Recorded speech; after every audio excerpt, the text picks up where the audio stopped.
السلام علیکم ناظرین، آج پھر تختی نمبر 10 اکفا کا سبق پڑھاؤں گا۔ اس سے پہلے بھی سبق پڑھایا تھا اور اس سے پہلے قاعدہ پڑھایا تھا، کیونکہ ویڈیو لمبا ہونے کی وجہ سے اس کو 3 حصوں میں تقسیم کیا۔ آج ویڈیو چھوٹا ہوگا، چلیے شروع کرتے ہیں۔ اعوذ باللہ من الشیطان الرجیم، بسم اللہ الرحمن الرحیم۔ یہاں سے شروع کرتے ہیں کہ کل بھی پڑھ لیے تھے، پھر بھی آج پڑھ لیتے ہیں، کیونکہ پڑھ لیتے کوئی حرج نہیں اس میں۔ نارن ذات، نا الف سے پہلے زبر، الف مدہ کو الف سے پہلے زبر ہے تو الف مدہ الف مدہ کو تھوڑا کھینچ کر پڑھیں گے، جیسے نا را الف دو زبر رن، نارن، ذال الف زبر ذا، نارن ذا۔ اکفا حقیقی ہوگا کیوں؟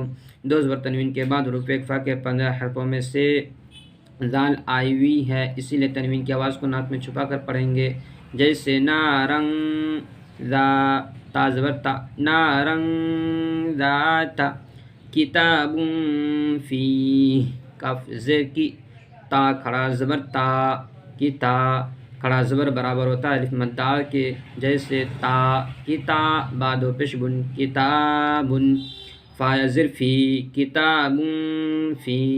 اکفا حقیقی ہوگا کیوں؟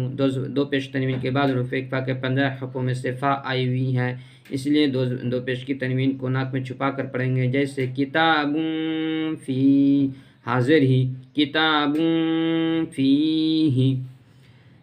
یوم ینفخ، یو واو لین، کیوں؟ واو ساکن سے پہلے زبر ہے، واو لین کو جلد پڑھیں گے، جیسے واو یو، میم زبر ما، یوم، یا نون پیس یون، یوم یون، فا زبر فا، ینفا۔ اکفا حقیقی ہوگا کیوں؟ نون ساکن کے بعد حروف اکفا کے 15 حرفوں میں سے فا آئی ہوئی ہے، اسی لیے نون ساکن کی آواز کو ناک میں چھپا کر پڑھیں گے، جیسے ینفا، خا پیش کو، ینفخ، یوم ینفخ، من طغى، میم نون زبر من، طا زبر تا، من طا۔ اکفا حقیقی ہوگا کیوں؟ نون ساکن کے بعد حروف اکفا کے 15 حرفوں میں سے طا آئی ہوئی ہے، اسی لیے نون ساکن کی آواز کو ناک میں چھپا کر پڑھیں گے، جیسے من طا، غین کھڑا زبر غا، حروف مدہ ہوگا کیوں؟ الف مدہ ہوگا کیوں؟ الف سے پہلے الف کھڑا زبر برابر ہوتا ہے الف مدہ کے، جیسے من طغى، فتح قریب، فا تجبر فت، حادو پیش ہن، فتح، قاف زبر قا، فتح قا۔ اکفا حقیقی ہوگا کیوں؟ دو پیش تنوین کے بعد حروف اکفا کے 15 حرفوں میں سے قاف آئی ہوئی ہے، اس لیے دو پیش تنوین کی آواز کو ناک میں چھپا کر پڑھیں گے، جیسے فتح قا، رائے زری، قری، یا مدہ ہوگا کیونکہ یا ساکن سے پہلے زیر ہے، یا مدہ کو تھوڑا کھینچ کر پڑھیں گے، جیسے قری، بعد و پیش بن، قریب، فتح قریب، من ثقلت، میم نون زبر من، ثا زبر ثا، من ثا۔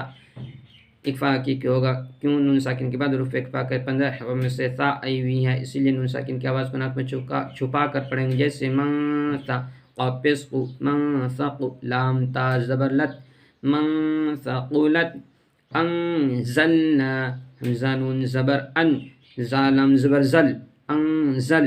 اکفا حقیقی ہوگا کیوں؟ نون ساکن کے بعد حروف اکفا کے 15 حرفوں میں سے زا آئی ہوئی ہے، اسی لیے نون ساکن کی آواز کو ناک میں چھپا کر پڑھیں گے، جیسے انزل، نون الف زبر نا، انزلنا، شیء قدیر، شین یا زبر شیء، حمزہ دو زیر ان، شیء، قاف زبر قا، شیء قا۔ اکفا حقیقی ہوگا کیوں؟ دو زیر تنوین کے بعد حروف اکفا کے 15 حرفوں میں سے قا آئی ہوئی ہے، تنوین کی آواز کو ناک میں چھپا کر پڑھیں گے، جیسے شیء قا، دال یا زر دی، یا مدہ ہوگا کیوں؟ یا ساکن سے پہلے زیر ہے، یا مدہ کو تھوڑا کھینچ کر پڑھیں گے، جیسے دی، قدی، را دو پیش نون، قدیر، شیء قدیر۔ انشاءاللہ کل جزم کے قاعدے پڑھائیں گے۔